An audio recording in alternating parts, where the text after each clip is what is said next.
बात बाड़मेर की जनता कांग्रेस के जो संगठन के मुखिया उनके मुंह से सुनना चाहती है कि वो क्या चाहते हैं, वो आपकी बातें सुनना चाहते हैं। इस बार ये जरूर कांग्रेस ने प्रयास किया है, जो कांग्रेसी मजबूत कांग्रेसी थे, पुराने परिवार थे, वो किसी कारणवश घर पे बैठे थे, किसी कारणवश सक्रिय नहीं थे। कारण क्या रहे होंगे?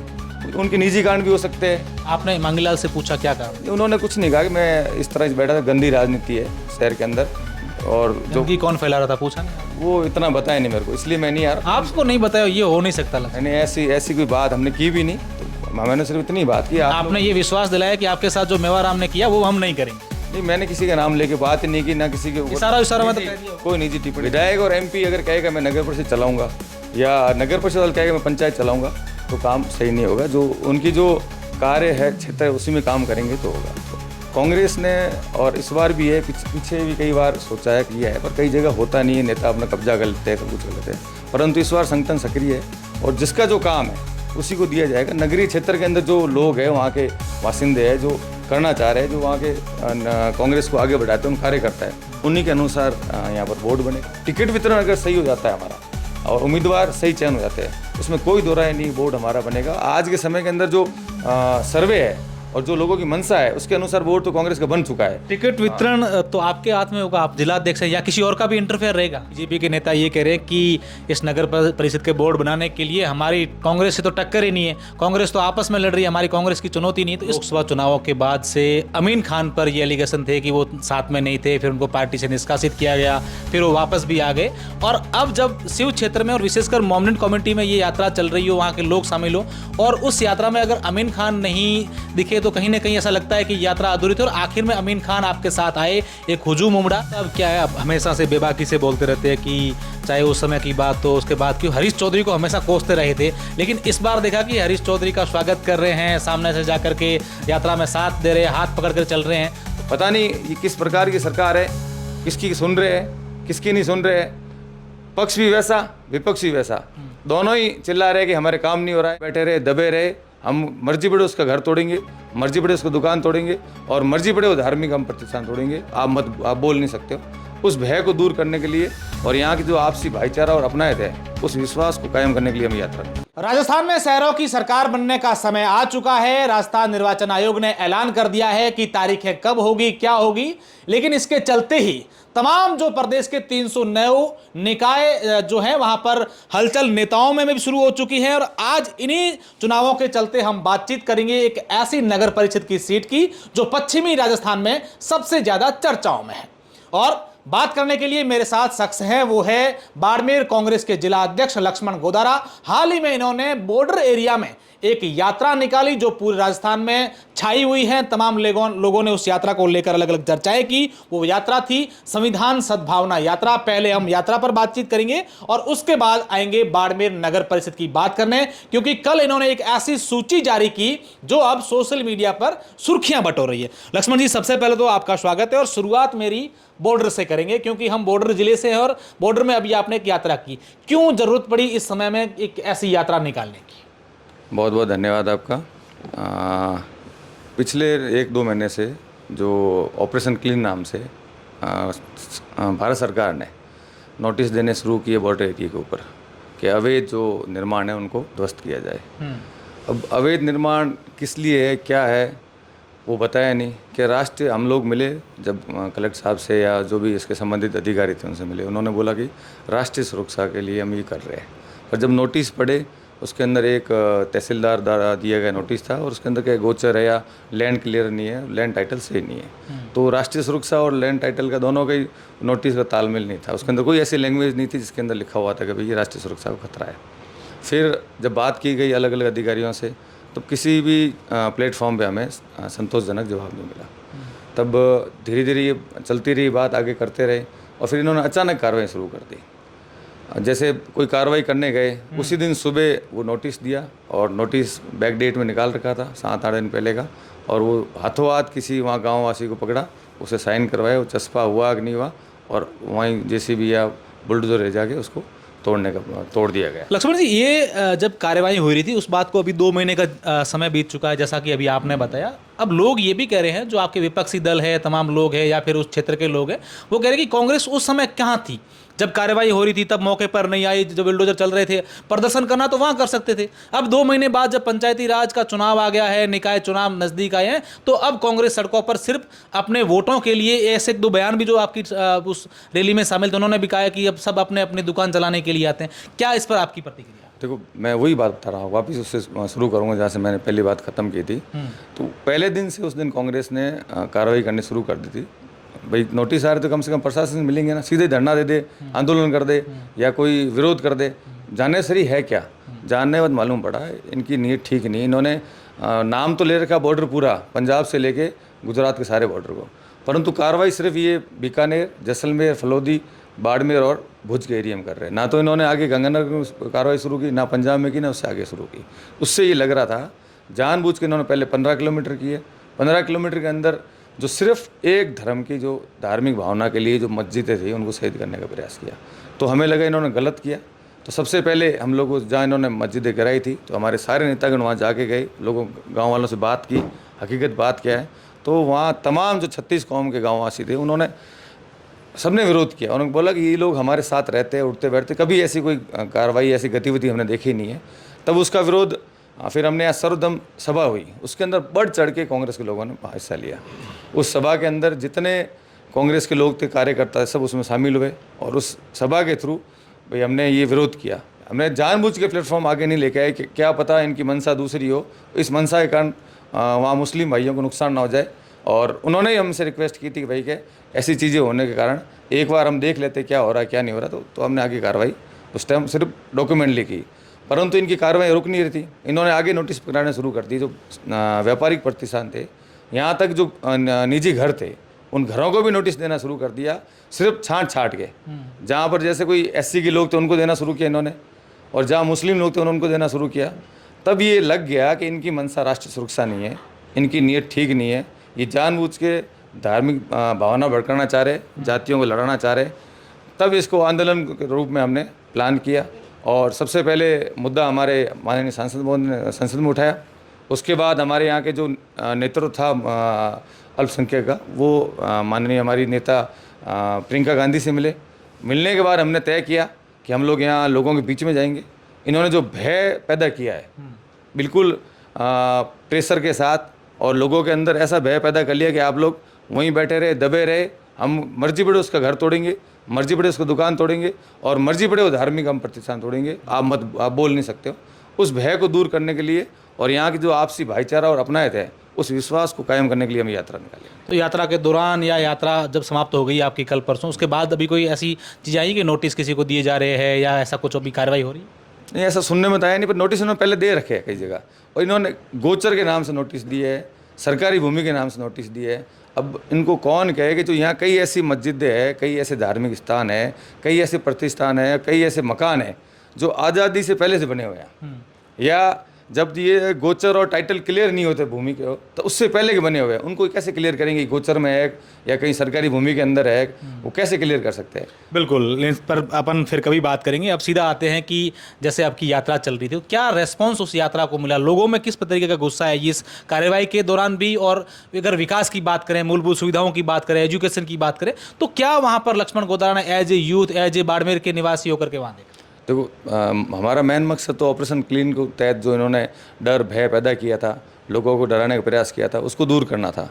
उसमें कोई दौरा नहीं। जैसे यात्रा शुरू हुई, लोगों के अंदर हिम्मत बंदी, लोग शामिल होने शुरू हुए। पहले दिन से दूसरे दिन ज़्यादा, तीसरे दिन और ज़्यादा, और लास्ट तक तो इतना हजूम उमड़ पड़ा, हज़ारों की संख्या में। इन्होंने दिखा दिया कि आप कितनी भी कार्रवाइयाँ कर लो, हम डरने वाले नहीं हैं, हम आपस में लड़ने वाले नहीं हैं।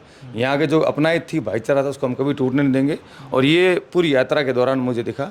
इसके अलावा कई स्थानीय मुद्दे भी थे, चाहे एजुकेशन को लेके, टीचर्स को लेके उन्होंने जो हमारे सारे नेता उनके बीच में बात रखी, चाहे पेयजल की बात हो, चाहे अन्य जो मूलभूत सुविधाएं हैं। यहाँ बड़ी हालात ख़राब है बॉर्डर एरिया के अंदर, और BADP जो स्कीम थी उसके तहत यहाँ थोड़ा बहुत विकास हो रहा था, उसको भी जानबूझ के सेंट्रल गवर्नमेंट ने बंद करने के बाद लोगों ने शिकायत भी की कि हमारे यहाँ विकास के काम बिल्कुल नहीं हो रहे। और जो नरेगा को कमज़ोर करके बंद किया इन्होंने, उसके संबंधित कह रहे हमारे पास यहाँ रोज़गार नहीं है। ऐसे कई तमाम जो स्कीमें थी गवर्नमेंट की, जो इससे पहले कांग्रेस गवर्नमेंट निकाली थी और भी उससे पहले चलती आ रही थी सेंट्रल गवर्नमेंट की, उस सब तमाम स्कीमों को बंद करने के कारण बॉर्डर क्षेत्र के अंदर जो विकास के काम भी रुके हुए पड़े, और ना ही इनके कोई पैरवी करने वाला है। उनकी सबसे बड़ी शिकायत थी कि हमारे यहाँ जनप्रतिनिधि है, परंतु कोई नहीं बोलने वाला है। पता नहीं ये किस प्रकार की सरकार है, किसकी सुन रहे हैं, किसकी नहीं सुन रहे हैं। पक्ष भी वैसा, विपक्ष भी वैसा, दोनों ही चिल्ला रहे हैं कि हमारे काम नहीं हो रहा है, तो कर कौन रहा है ये भी पता नहीं चल रहा था। लोग बड़े परेशान थे, उन्होंने अपनी परेशानी बताई, उनको हमने हिम्मत बंधाई है कि आने वाले समय के अंदर जो भी कोई चुनाव आए उसके अंदर आप कांग्रेस को मजबूत करना। हम आपको वादा करके जा रहे हैं, जो आपकी कमियां हैं, जो आपकी समस्या है, वो दूर करेंगे। एक युवा चेहरा जो कुछ महीने पहले ही बाड़मेर की कांग्रेस की कमान संभाली है और नेशनल इश्यू को, इतने बड़े इश्यू को यहाँ पर सड़कों पर लाना, और उसमें देखा कि पूरी कांग्रेस को एकजुट करने में कहीं ना कहीं लक्ष्मण गोदारा का नाम या जिला कांग्रेस कमेटी को ये दिखा कि भाई इस बार जो है मजबूत चेहरे के हाथ में कमान है। इसको किस तरीके से लक्ष्मण गोदारा देखते हैं और किस नीति के तहत ये सब चीज़ें की? देखो, मैं पहले भी कई बार कह चुका हूँ, मेरे को सिर्फ जिम्मेदारी दी है जिलाध्यक्ष की, और ये जिम्मेदारी मेरे को मिलने के बाद पूरी कांग्रेस, जिला कांग्रेस कमेटी की बन जाती है कि ऐसी कोई समस्या है, किसी को कठिनाई है, उसके साथ देने का। तो हम सब ने मिल के बात रखी, और जितने हमारे नेतागण थे वो खासकर चौटन और शिव के एरिया के, और तमाम इस आसपास बाड़मेर और बाड़मेर लोकसभा के जहाँ से ये लोग प्रभावित थे, उन सबसे बात की। तो उन्होंने कहा बिल्कुल सही है, आपको निकालनी चाहिए, और लोग भी चाह रहे हमारे बीच में आए और आके हमारी बात सुने। तो इसमें कोई लक्ष्मण गोदारा या कोई पर्टिकुलर किसी का नाम ले, उससे कोई उसको क्रेडिट मिलने वाली बात नहीं। ये तमाम जो देखा होगा, सब कार्यकर्ताओं ने व्यवस्था संभाली। किसी ने अपनी पानी की व्यवस्था देखी, किसी ने भोजन की व्यवस्था देखी, किसी ने सुबह सुबह झंडे पकड़ाने की व्यवस्था देखी होगी, किसी ने सुबह चाय पिलाने की व्यवस्था देखी होगी।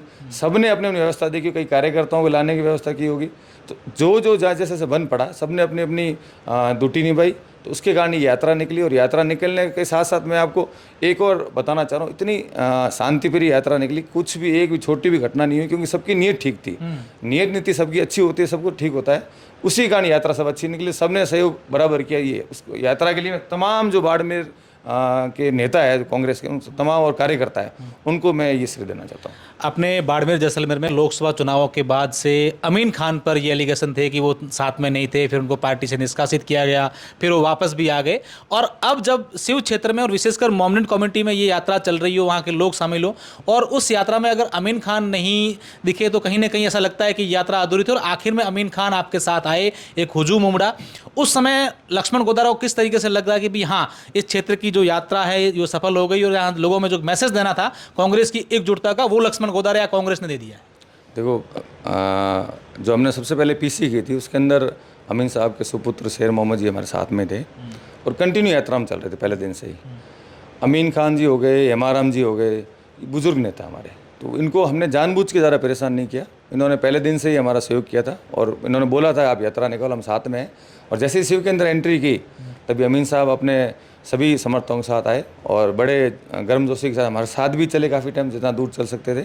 और चलने के बाद हिम्मत बंधाई और कहा कि भाई आप लोग काम कर रहे हो, अच्छा काम कर रहे हो, इसलिए हम पूरी कांग्रेस कमेटी को धन्यवाद भी देते हैं, और जहाँ कहीं हमारी ज़रूरत पड़ेगी हम आपके साथ में खड़े रहेंगे। फिर इसी क्रम में आगे हेमाराम जी हमारे साथ शामिल हुए। उनके पाँव में छाला पड़ गया। आज मेरे सुबह बात हुई, मैंने कहा आपके पाँव कैसा है, ठीक है कि नहीं? एक मेरी उंगली पे छाला हो रखा है, फूट गया, दर्द भी हो रहा है, परंतु मैंने फिर उनको धन्यवाद भी दिया। अब इतने बुजुर्ग होने के बाद फिर भी आपने हिम्मत नहीं आ रही, जूते पहने, जूते में छाला हुआ, चप्पल पहने, कंटिन्यू यात्रा के अंदर शामिल हो गए। जो हिम्मत दिखाई, उससे हम सभी कार्यकर्ताओं को हिम्मत मिली।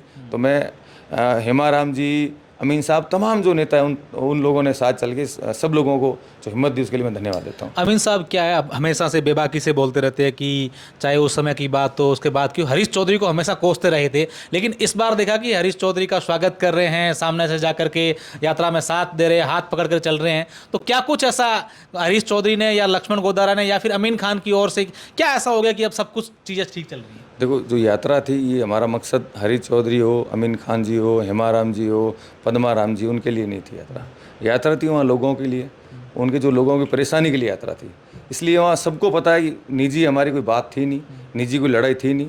और कोई भी पार्टी हो, कोई परिवार हो, उसके अंदर एक दूसरे के विचार अलग हो सकते हैं, इसलिए आपस में एक दूसरे की बात भी हो सकती है, आलोचना भी हो सकती है, और प्रशंसा भी हो सकती है। तो उस चीज़ को लेके अपन अगर इस यात्रा से जोड़ेंगे तो अपन उस यात्रा के जो मकसद है उसके ऊपर नहीं जा पाएंगे। इसलिए ये बात, मेरा सवाल ये है कि ये बात यात्रा के दौरान आई थी क्या? ऐसी बातें चीज़ें हुई थी या अमीन खान ऐसे अपनी तरीके से आगे, या आपको काफ़ी वहाँ मशक्कत करनी पड़ी तो उनको लाने के लिए? नहीं, बिल्कुल। मैंने तो एक फ़ोन किया था यात्रा शुरू होने से एक दिन पहले, तो मैं यात्रा में शामिल होऊंगा, जब भी मेरे को ठीक लगे मैं हो जाऊंगा। तो उन्होंने पहले दिन ही ऐसा मना नहीं किया मैं नहीं होऊंगा यात्रा में शामिल, और नहीं ऐसे कोई बात हुई थी। मैं इससे पहले कई बार अमीन साहब के पास जा चुका हूँ, कई नाराज़गियाँ हैं तो हुई भी है, तो वो व्यक्तिगत है, वो बातें होती रहती है आपस में। कई बार हरि जी भी गए, हेमाराम जी भी गए, पद्माराम जी भी गए उनके पास, वो भी आए, तो वो व्यक्तिगत चीज़ें होना जाना कई चीज़ें चलती रहती है। पर जब लोगों की बात आएगी, कांग्रेस की बात आएगी, सभी नेता एक प्लेटफॉर्म मिलेंगे। अमीन खान के साथ साथ किन किन नेताओं को फ़ोन किया लक्ष्मण गोदारा ने, जो पूर्व विधायक थे? सबको किया मैंने, जो है कांग्रेस के साथ में, जो कांग्रेस की विचारधारा से बिलीव करते हैं, सबको मैंने फ़ोन किया। मेवाराम जैन को? मैंने सबको फ़ोन किया, जो जो मेरे पास, मैंने कहा कांग्रेस की विचारधारा के अंदर जो बिलीव करता है और जो कांग्रेस में रह के कांग्रेस की बात करता है, जो व्यक्ति विशेष की बात करेगा, अपने निजी हितों के लिए बात करेगा, उसको मैंने किसी को भी प्लेटफॉर्म में सोशल मीडिया में डाला था। बाकी मैंने हेमाराम जी और अमीन साहब को कॉल किया, बाकी सबको मैंने सोशल मीडिया में डाला, तो सब लोग आए, सबको शामिल हुए। मैंने किसी एक व्यक्ति को विशेष को मैंने कॉल करना वो नहीं किया था, सोशल मीडिया में डाल के 2 बुजुर्गों को फ़ोन किया, बाकी सारे लोग इसमें शामिल बाकी हुए। अपने आप तमाम लोग आ गए थे। चलो, आपकी यात्रा पर और अभी बात फिर करेंगे बॉर्डर के बाद। अब आ जाते हैं सीधा नगर परिषद पर। तैयारियां हो चुकी हैं, कांग्रेस सड़कों पर उतर रही है, कहीं ना कहीं कांग्रेस की तैयारी भी दिख रही है। इनको अगर कंपेयर करें कांग्रेस और बीजेपी की, तो बीजेपी अभी इस मैदान में निकाय चुनावों को लेकर दिखी नहीं। तो कैसी तैयारी चल रही है आपकी 55 वार्डों को लेकर के, और आपके नगर परिषद दूसरी कर चौटन भी आपके अंडर में आती है? नगर परिषद को लेकर पिछले काफ़ी समय से हम तैयारियाँ कर रहे थे, और वार्ड वाइज जैसे ही वार्ड का बंटवारा हो गया था, और उससे पहले रिजर्वेशन बाद में निकला भाई, उससे पहले हमने सारी कुछ तैयारियाँ करने का प्रयास किया था भाई, कौन क्या मजबूत है, कार्यकर्ताओं से बात करनी शुरू कर दी, कांग्रेस की बात करनी शुरू कर दी। आपने देखा होगा 55 नंबर 2-4 और वार्डों में हमने बैठकें ली थी, नगर परिषद को लेकर अलग से बैठक रखी, कमेटी बना दी जिससे पहले, उसके बाद ये चुनाव की घोषणा हुई है और ये वर्ग बंटे होंगे। तो पहले तैयारियां पहले शुरू कर दी, अब तो घोषणा हो चुकी है, आचार संहिता लग गई है, तो इसमें कोई दो राय नहीं है, और तेज़ी से करना पड़ेगा, समय बहुत कम है हमारे पास। और योगी जो उम्मीदवार है, जो कांग्रेस की विचारधारा से विश्वास भी रखते हो और जीत भी सकते हो, ऐसा को चुनाव करना भी, 55 वार्ड है, बड़ा क्षेत्र है, उसमें चुनाव करने के लिए हमने एक कमेटी भी गठित की है, और जो सीनियर भी है उसमें, युवा भी है, तो सारे लोगों को तो ले नहीं सकते, अमूम लोगों को लिया है, और उन्हीं के द्वारा जो सीनियर लोग, उनसे ही कंसल्ट करके, उनके ही सलाह से ये कमेटी बना के। लक्ष्मण गोदारा को कितना विश्वास है कि इस बार जो चुनाव पंचायत, ये नगर निकाय के चुनाव है, उसमें हम हमारी जो है बोर्ड बना देंगे? कितने आश्वस्त हैं इसको लेकर? मैं तो पूरा आश्वस्त हूँ, और जो जिस तरह से पिछले 3 सालों से इस सरकार ने लोगों को परेशान किया है, और जो खासकर नगर परिषद क्षेत्र के अंदर आप देख रहे हो हालात, सफाई व्यवस्था बिल्कुल नहीं है, कोई संभालने वाला नहीं है, रोडों की हालत ख़राब है, रोडी अपना काम करके छोड़ के चले गई, कोई पीछे संभालने वाला नहीं, जगह जगह गड्ढे पड़े हैं, पेयजल की समस्याएं जगह जगह, शहर के अंदर पेयजल की समस्या है, तो ग्रामीण क्षेत्र में क्या हालात होंगे। और बिजली को लेके, लाइट को लेके कोई संभालने वाला नहीं है, अधिकारी फ़ोन टाइम पे उठाते नहीं है, हर जगह बड़े हालात ख़राब है, शहर के लोग परेशान हैं, और हर जगह तुलना हो रही है। तब यही कह रहे हैं कि हमारा जो पिछला बोर्ड था वो ठीक था, उसमें अच्छे काम हुए, उसमें सब तरह के संभालने वाले लोग थे, सफाई व्यवस्था समय पे होती थी, तो कांग्रेस के प्रति लोगों की मंशा ठीक है। अब टिकट वितरण अगर सही हो जाता है हमारा, और उम्मीदवार सही चयन हो जाते हैं, तो उसमें कोई दो राय नहीं, बोर्ड हमारा बनेगा। आज के समय के अंदर जो सर्वे है और जो लोगों की मंशा है, उसके अनुसार बोर्ड तो कांग्रेस का बन चुका है। टिकट वितरण तो आपके हाथ में होगा, आप जिलाध्यक्ष हैं, या किसी और का भी इंटरफेयर रहेगा? देखो, टिकट वितरण संगठन करेगा, इसके अंदर कोई किसी के, बाड़मेर संगठन में तो आप है मुखिया। मैं एक चीज़ बताना चाह रहा हूँ, कांग्रेस पहले अलग थी, कांग्रेस पहले नेताओं के दफ्तर से चलती थी, पर वो समय अब चला गया है, संगठन सर्जन आ चुका है, राहुल गांधी जी की सोच धीरे धीरे ग्राउंड पे आने लग गई है, उनका जो सोच है कार्यकर्ताओं की राय लेके और लोगों को आगे बढ़ाना और उम्मीदवार बनाना, तो अब वो समय चला गया, नेताओं के कार्यालय से जो ऑफिस से चलेगी, या टिकट वितरण होगी, या कांग्रेस चलेगी। अब कांग्रेस के ऑफिस से चलेगी, उसके अंदर सारे कार्यकर्ता मिलके, सारे कांग्रेस के लोग मिलके वहीं से ही कांग्रेस चलाएंगे, और वहीं से ही जो उम्मीदवार तय करना, सब कुछ करना वहीं से होगा सारा कुछ। सियासी गलियारों में ये चर्चाएं हैं कि जो यहाँ से पूर्व विधायक थे बाड़मेर से, वो पिछले 20 सालों से बाड़मेर नगर परिषद पर काबिज थे, चाहे पहले खुद रहे हो, उसके बाद 3 बार लगातार कांग्रेस के बोर्ड बनाने हो। हालांकि जिनको 3 बार बनाया उनकी बाद में बुराई भी कर ली, उनको लेकर कई सारे सवाल भी खड़े कर दिए, बूंद का ठीकरा उन पर फोड़ दिया। तो अब ये आप कह रहे हैं कि जो विचारधारा है हम उनको साथ में ले चलेंगे, और विचारधारा उनकी और आपकी मिल नहीं रही है, ये जग जाहिर है, चाहे यात्रा हो चाहे मीटिंगें हो। तो ये कितनी चुनौती मानते हैं, या फिर आप कह रहे हैं कि ये मेरे लिए सामान्य बात है, मैं इसको कोई चीज़ को नहीं मानता, और मैं मेरे हिसाब से यहाँ पर कांग्रेस के जो कार्यकर्ता है वो चाहेंगे उसी तरीके से टिकट वितरण करें? देखो, हर चुनाव, लोकतंत्र के हर चुनाव का अलग अलग होते हैं। जैसे पंचायती राज का काम होता है पंचायतों को देखना, नगरीय क्षेत्रों का काम होता है नगरीय क्षेत्र को देखना, विधायक का काम होता है कानून के अंदर बात करनी, एमपी का काम होता है सेंट्रल गवर्नमेंट के अंदर लोकसभा का अपना प्रतिनिधि बनाना। सबका अलग अलग काम है। अगर विधायक और एमपी अगर कहेगा मैं नगर परिषद चलाऊँगा या नगर परिषद वाला कहेगा मैं पंचायत चलाऊँगा तो काम सही नहीं होगा। जो उनकी जो कार्य है क्षेत्र है उसी में काम करेंगे तो होगा। तो कांग्रेस ने और इस बार भी है, पीछे भी कई बार सोचा है किया है, पर कई जगह होता नहीं है, नेता अपना कब्जा कर लेते हैं, सब कुछ कर लेते हैं। परंतु इस बार संगठन सक्रिय है और जिसका जो काम है उसी को दिया जाएगा। नगरीय क्षेत्र के अंदर जो लोग हैं, वहाँ के बासिंदे हैं, जो करना चाह रहे हैं, जो वहाँ के कांग्रेस को आगे बढ़ाते हैं, उन कार्यकर्ता है, उन्हीं के अनुसार यहाँ पर बोर्ड बनेगा, उन्हीं के अनुसार नगर परिषद बनेगी, उन्हीं के अनुसार चेयरमैन बनेगा और वो लोग कहेंगे वैसे ही नगर में काम होगा, तभी यहाँ के लोगों की सुविधा होगी। वरना कई लोग बैठ के उस पर कब्जा कर लेते हैं। कब्जा करने के बाद जो जिस मुद्दों पे वोट देते लोग, वो मुद्दे पूरे नहीं होते, फिर लोग नाराज होते हैं। अगर इन चुनावों की बात करें तो कहीं ना कहीं हर चुनाव में जातीय फैक्टर काम करता है। लोग चर्चा ये भी कर रहे हैं, सियासी जानकार समझदार जो लोग हैं वो ये भी कह रही है कि कांग्रेस जो मूल संगठन है, जिला अध्यक्ष हैं या तमाम लोग हैं, उन्होंने मेवाराम जैन का तोड़ निकाल दिया है। मांगीलाल जो वडेरा है उनको आगे किया है, उनको प्रमोट कर रहे हैं। तो कहीं ना कहीं इन चुनाव में मांगीलाल चेयरमैन सभापति के लिए दावेदार हो सकती है। इस बात में कितनी सच्चाई क्या, या फिर ये मांगीलाल तोड़ है मेवाराम का? मांगीलाल जी क्यों, सामान्य सीट है, कोई एससी का भी चेयरमैन बन सकता है, ओबीसी का भी चेयरमैन बन सकता है, जनरल का भी चेयरमैन बन सकता है। ऐसा कुछ नहीं है कि वो मांगीलाल तोड़ है। पर इस बार ये जरूर कांग्रेस ने प्रयास किया है, जो कांग्रेसी मजबूत कांग्रेसी थे, पुराने परिवार थे, वो किसी कारणवश घर पे बैठे थे, किसी कारणवश सक्रिय नहीं थे। कारण क्या रहे होंगे? उनके निजी कारण भी हो सकते हैं। आपने मांगीलाल से पूछा क्या कारण? उन्होंने कुछ नहीं कहा कि मैं इस तरह से बैठा था, गंदी राजनीति है शहर के अंदर और जो गंदगी कौन फैला रहा था, पूछा नहीं? वो इतना बताया नहीं मेरे को, इसलिए मैं नहीं आ रहा। आपको नहीं बताया, ये हो नहीं सकता लगता। मैंने ऐसी कोई बात हमने की भी नहीं, तो मैंने सिर्फ इतनी बात की। आपने ये विश्वास दिलाया कि आपके साथ जो मेवाराम ने किया वो हम नहीं करेंगे? नहीं, मैंने किसी का नाम लेके बात ही नहीं की, ना किसी के ऊपर इशारा में तो कह दिया कोई निजी टिप्पणी नहीं। यार लोगों को ये इंटरेस्ट है इस बातें जानने में कि उनके जो खास लोग थे, जब 3 साल का वो विधायक रहे, कार्यकाल 3 साल का रहा, या लास्ट वाला कार्यकाल था उस समय भी, जो प्रमुख लोग थे, उन सबको लक्ष्मण गोदारा की जो रणनीति है, कुशल संगठन चलाने की नीतियां हैं, उसके तहत उन सबको तोड़ के अपनी टीम में शामिल कर रहे हैं। चाहे रिडमल सिंह हो, चाहे वीपी सिंह हो, या और भी कई सारे नाम हैं, उन तमाम लोगों को लेकर के अपने साथ ले रहे हैं और ये दिखा रहे हैं कि भाई अब मेवाराम चाहेगा वो नहीं होगा, अब जो कांग्रेस का संगठन चाहेगा वो होगा। तो ये सब कैसे कर पाते हैं? देखो, मैं भी अब जिला अध्यक्ष हूँ, मेरे को काम करना है तो मुझे लोग तो चाहिए। किसी भी तरह से कोई सोशल मीडिया काम करेगा, कोई मेरे साथ मेरा सारथी बन के गाड़ी चलाएगा, कोई ऑफिस के अंदर काम करेगा, वो मेरी निजी टीम हो गई। उसको मैं ऐसा नहीं कह सकता हूँ ये कांग्रेस की टीम है या कांग्रेस के लोग हैं, बस इन्हीं के कहने से सब कुछ हो जाएगा। तो कोई भी विधायक है, कोई भी नेता है, अपनी निजी टीम बना सकता है, उसको कोई दोहराई नहीं। और निजी टीम के बिना आप काम भी नहीं कर सकते। उसको ज़रूरी है काम करवाने के लिए, या कुछ भी आपको टास्क मिलती है करने के लिए, या कोई भी किसी के लिए आप मदद करना चाहते हो तो वो चाहिए। पर उस निजी टीम के कारण अगर अपने ये मान के ले ले वही कांग्रेस है, वही सब कुछ है, वैसा नहीं हो सकता। और उसके अंदर कोई कांग्रेस ही है, सही में कांग्रेस के लिए काम करता है, तो उसको हितों को नहीं मरने देंगे। उसकी जो भी जहाँ ज़रूरत है उसको पूर्ति करेंगे। बिल्कुल। पिछले जो सभापति थे उनसे क्या कुछ फीडबैक लिया लक्ष्मण गोदारा ने? क्योंकि वो तो सभापति बन गए और जब आखिर में समय समाप्त होने वाला था, और फिर वही जो तीसरी बार था वो हैट्रिक दीपक माली पर भी लागू हो गया। जो अंत में सब कुछ हुआ वो दीपक माली पर उसका ठीकरा फूट गया। तो उनसे बातचीत हुई है? सबसे बातचीत हो रही है और सबके बारे में आपको पता, आप भी बाहर के नहीं हो, कौन क्या कर रहा है, कैसे कर रहा है। ये बात बाड़मेर की जनता, कांग्रेस के जो संगठन के मुखिया है, उनके मुंह से सुनना चाहती है कि वो क्या चाहते हैं। वो आपकी बातें सुनना चाहती है, जितने भी जनता को भी पता है। जितने भी सभापति बने और कई सारे पार्षद हैं और कई कार्यकर्ता है, वो कांग्रेस को चाहते हैं।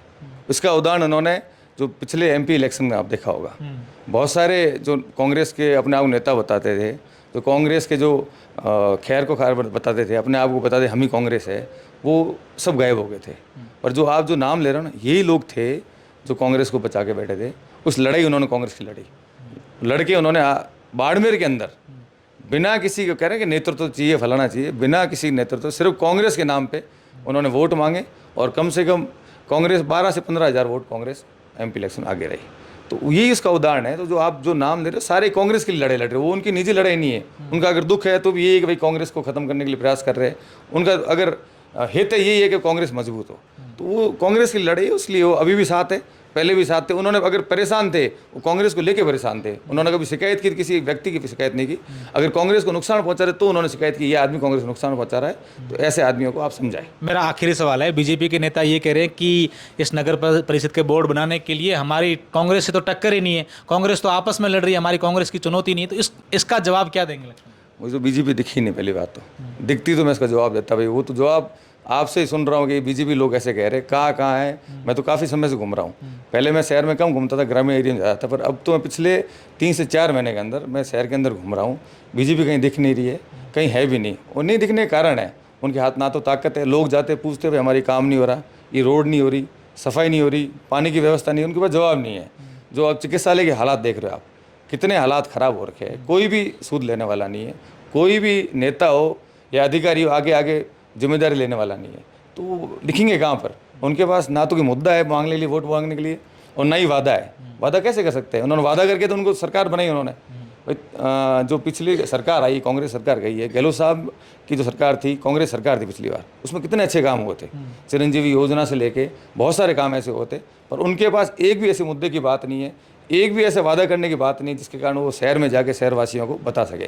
तो बिल्कुल, बहुत ही ज़्यादा बेबाकी से जवाब दिए हैं लक्ष्मण गोदारा ने। ये बाड़मेर के युवा जिला अध्यक्ष है, और जब से जिला अध्यक्ष बने हैं कांग्रेस यहाँ की जो बाड़मेर की है वो मजबूती के साथ काम कर रही है। अब देखने वाली बात होगी, क्योंकि इनके सामने अब वो घड़ी आ चुकी है, इनका जो एग्जाम है वो अब आएगा सामने, पंचायती राज चुनाव और नगर निकाय चुनावों को लेकर के। बहुत बहुत धन्यवाद।